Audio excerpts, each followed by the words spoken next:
Welcome everyone to my YouTube channel. I am Wahed. মই আজিৰ এই ভিডিঅ'টোত Mathematics Class 8 Chapter 6 Exercise 6.2 অৰ্থাৎ অনুশীলনী 6.2 প্ৰতিটো অংক মই তন্নকৈ ধুনীয়াকৈ সমাধান কৰি দিম। তোমালোকে অতি মনোযোগেৰে চাবা, নিশ্চয় তোমালোকৰ ক্লিয়াৰ হ'ব। চোৱা, তোমালোকে প্ৰথম কুৱেশ্যনটো ফাৰ্ষ্ট কুৱেশ্যনটো তোমালোকৰ আছে এই তলৰ সংখ্যাবিলাকৰ বৰ্গ উলিওৱা। দিয়া আছে এক নম্বৰত 35, দুই নম্বৰত 55, তিন নম্বৰত কি আছে 95। চাবা, মই ধুনীয়াকৈ এইটো বুজাই দিছোঁ, তোমালোকৰ নিশ্চয় মানে সহজ হ'ব, ইজি হ'ব। ইয়াতে চোৱা, কুৱেশ্যন নম্বৰ 1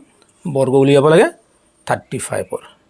35 বৰ্গটো এটি ইজি, কাৰণ শেষৰ সংখ্যাটো 5 থাকিলে অতি সহজ হয়। চাবা তোমালোকে এই 5 যেতিয়া শেষৰ সংখ্যাটো যে 5 আছে, এই 5 5 গুণ 25 মই ডাইৰেক্ট 25 বহাই দিলোঁ। আৰু চাবা এই ছেকেণ্ডটো দশকৰ ঘৰত যিটো আছে, 3 আছে, 3 লগত আৰু 1 যোগ কৰি দিলে 4 হ'ব। 4 আৰু 3, এই 4 আৰু 3 পূৰণ কৰি দিয়া, 3 4 গুণ 12, ইয়াত 12 হৈ গ'ল। Very interesting. 2 নম্বৰটো কি আছে, 2 নম্বৰটো এই শেষৰ যিটো 5 আছে, 5 5 গুণ 25 ডাইৰেক্ট 25 বহাই দিলোঁ। আৰু এই 5ৰ লগত এটা 1 প্লাছ কৰি দিয়া, কি হ'ব 6 হ'ব। 6 আৰু 5 পূৰণ কৰা, এয়া 6 আৰু 5 পূৰণ কৰিলোঁ 30 হৈ গ'ল, গতিকে 30, গতিকে ইয়াৰ বৰ্গ হৈ গ'ল। 3 নম্বৰটো চাবা তোমালোকে 95 স্কোৱাৰ। এই 5 5 গুণ 25 আৰু এই 9ৰ লগত 1 যোগ কৰি দিলে 10 হ'ব। 10 আৰু 9, ইয়াত 10 আৰু 9 পূৰণ কৰি দিয়া, 90 হৈ গ'ল, 90। ভেৰি ইণ্টাৰেষ্টিং, অতি ইজি, তোমালোকে নিশ্চয় বুজি পাইছা। কুৱেশ্যন নম্বৰ 2ত আছে, কুৱেশ্যন নম্বৰ 2ত কি আছে চাবা, 3টা পাইথাগোৰীয় ত্ৰিতয় উল্লেখ কৰা। ত্ৰিতয় মানে কি হ'ব, তাত 3টা সংখ্যা আছে, সেইকাৰণে ত্ৰি শব্দটো ব্যৱহাৰ কৰিছে। ত্ৰিতয় ইংলিছত কি হ'ব, ট্ৰিপলেট। ট্ৰিপলেটছ বুলি কোৱা হয় ইংলিছত, আৰু অসমীয়াত ত্ৰিতয় বুলি কোৱা হয়। ৰাইট 3 পাইথাগোৰিয়ান ট্ৰিপলেটছ, 3টা পাইথাগোৰীয় ত্ৰিতয় উল্লেখ কৰা। চাবা তোমালোকে বিভিন্ন পৰীক্ষা নিৰীক্ষা কৰি পোৱা গৈছে যে মই লিখিছোঁ প্ৰথমতে কুৱেশ্যন নম্বৰ 2 এটা লিখিছোঁ 3 4 5, ত্ৰিতয় হয় নে নহয় চোৱা। এই সৰু সংখ্যা দুটা স্কোৱাৰ কৰি যোগ কৰিলে ডাঙৰ সংখ্যাটোৰ স্কোৱাৰৰ সমান হ'ব, তাৰমানে বৰ্গৰ সমান হ'ব। সৰু সংখ্যা দুটা বৰ্গ কৰি যোগ কৰিলে ডাঙৰ সংখ্যাটোৰ বৰ্গৰ সমান হয়, তেতিয়া তাত ট্ৰিপলেট বুলি কোৱা হয় বা ত্ৰিতয় বুলি কোৱা হয়, পাইথাগোৰীয় ত্ৰিতয় বুলি কোৱা হ'ব। এতিয়া মানে সৰুটো 3 আৰু 4, 3 স্কোৱাৰ প্লাছ 4 স্কোৱাৰ, সৰু দুটা বৰ্গ কৰিলোঁ আৰু যোগো কৰিলোঁ, গতিকে 3 9 প্লাছ 4 16, 9 আৰু 16 কি মানে 25। 25ক আকৌ যদি আমি স্কোৱাৰ কৰোঁ, বৰ্গ হিচাপে লিখোঁ, তেতিয়াহ'লে 5 স্কোৱাৰ। গতিকে চোৱা তেনেহ'লে এই ডাঙৰটো কি হ'ব, ডাঙৰটোৰ বৰ্গৰ সমান হৈ গ'ল। সৰু দুটা বৰ্গৰ যোগফল ডাঙৰটোৰ বৰ্গৰ সমান হৈ গ'ল, গতিকে 3 4 5 এটা পাইথাগোৰীয় ত্ৰিতয় বা পাইথাগোৰিয়ান ট্ৰিপলেটছ।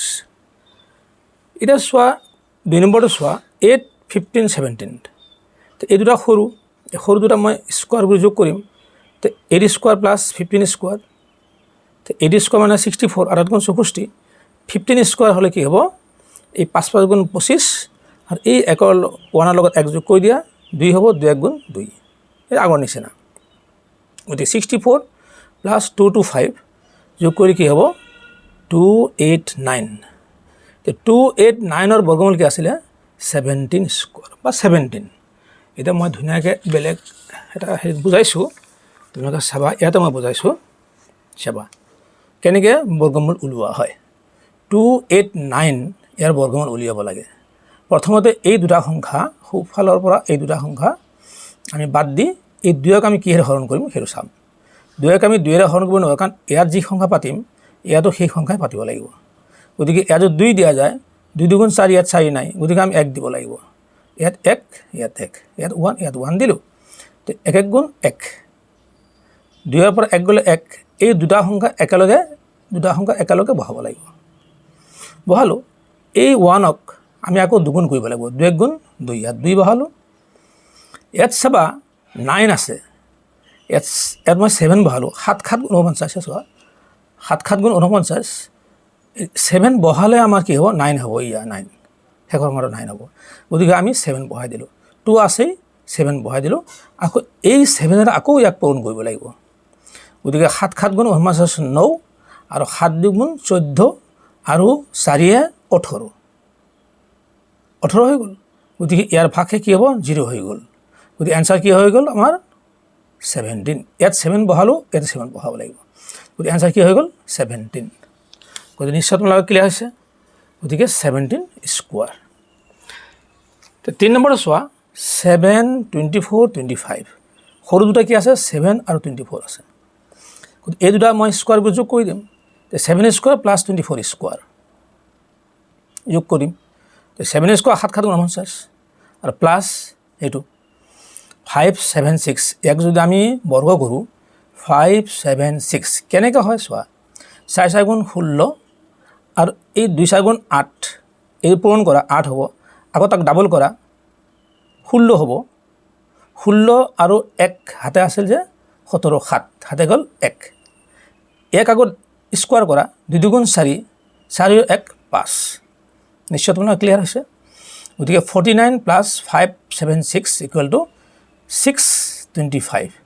625 কি হৈছে 25 স্কোৱাৰ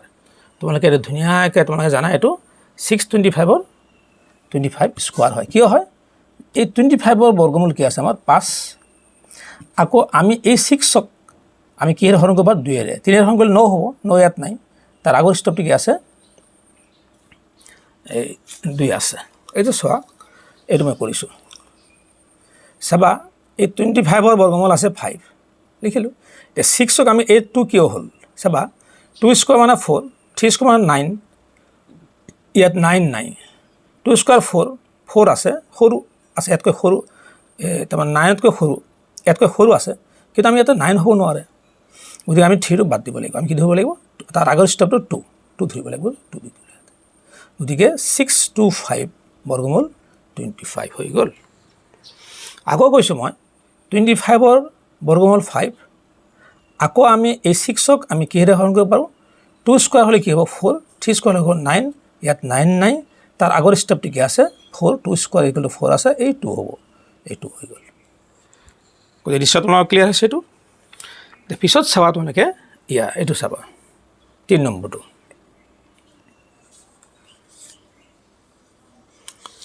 3 নম্বৰটো কি আছে চাবা 3 নম্বৰটো আছে আমাৰ এটা পাইথাগোৰীয় ত্ৰিতয় নিৰ্ণয় কৰা যাৰ আটাইতকৈ সৰু পদটো 10 গতিকে বহুত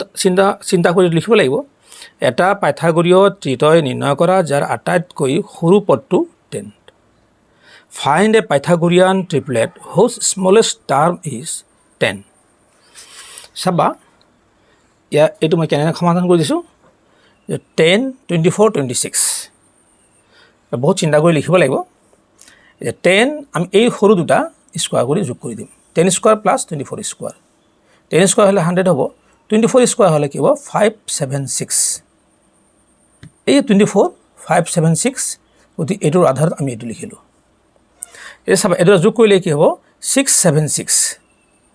676ক বৰ্গমূল কৰিলে কেনেকৈ হ'ব তোমালোকে চোৱা এইটো চাব পাৰিবা 676 আমি এই দুটাক ছেপাৰেট কৰি থৈ দিলোঁ এতিয়া 4 থাকিল এই 4ক আমি 2ৰে হৰণ কৰিলোঁ 2 দিব লাগিব ইয়াতো 2 দিব লাগিব 2 2 গুণ 4 ইয়াক যদি আমি 3 দিওঁ 3 থেকে 9 হ'ব 9 ইয়াত যেহেতু নাই গতিকে আমি 2 দিব লাগিব 2 আৰু 2 2 আৰু 2 2 2 গুণ 4 4 হৈ গ'ল 6ৰ পৰা 4 গ'লে কেতিয়া 2 থাকে এই দুটা একেলগে ইয়াত বহাই দিলোঁ 276 এই 2টোক আমি দুগুণ কৰিব লাগিব 2 2 গুণ 4 ইয়াত 4 ইয়াত বহাব লাগিব আৰু ইয়াত এনেকুৱা এটা সংখ্যা বহাব লাগিব সেই সংখ্যাৰ আকৌ পূৰণ কৰিলে এই 6টো আহিব লাগিব গতিকে আমি কি কৰিলোঁ ইয়াত 6 বহালোঁ কাৰণ 6 বহালে আকৌ 6টো পূৰণ কৰিলে 6 গুণ 36 হ'বই 6 সেইকাৰণে আমি বহি এটা চালোঁ চেষ্টা কৰিলোঁ গতিকে 6 বহালোঁ ইয়াতো 6 বহালোঁ গতিকে আমি এই দুটাক এই 6ৰে পূৰণ কৰিব লাগিব 6 গুণ 36 6 আৰু 6 4 গুণ 24 24 আৰু 3 হাতে 3 আছিল যে 3 27 গতিকে মিলি গৈছে চোৱা তোমালোকে ধুনীয়াকৈ মিলি গৈছে গতিকে ভাগে কি থাকিল 0 থাকিল তো ইয়াত যদি আমি 6 বহালোঁ ইয়াতো 6 বহাব লাগিব গতিকে আমাৰ কি হৈ গ'ল 26 হৈ গ'ল নিশ্চয় তোমালোকৰ ক্লিয়াৰ হৈছে 26 হৈ গ'ল এই চোৱা 676 বৰ্গমূল 26 হৈ গ'ল আমি স্কোৱাৰ কৰিলোঁ ইয়াৰ সমান হৈ গ'ল নিশ্চয় তোমালোকে ক্লিয়াৰ হৈছে তোমালোকৰ চাবা এই ত্ৰিভুজটো এনেকুৱা হ'ব এইটো হ'ল সমকোণী ত্ৰিভুজ এটা সমকোণী ত্ৰিভুজ এনেকৈ আমি লিখিব পাৰোঁ গতিকে 10 24 26 ডাঙৰ যিটো হ'ব সংখ্যা সেইটো এটা অতিভুজ হ'ব নিশ্চয় তোমালোকৰ ক্লিয়াৰ হৈছে ভিডিঅ'টো চাই কেনে লাগিল কমেণ্টত জনাবা ভিডিঅ' এটা লাইক দিবা বেছি বেছিকৈ শ্বেয়াৰ কৰিবা চেনেলটো ছাবস্ক্ৰাইব কৰিবলৈ নাপাহৰিবা wait for my next videos thank U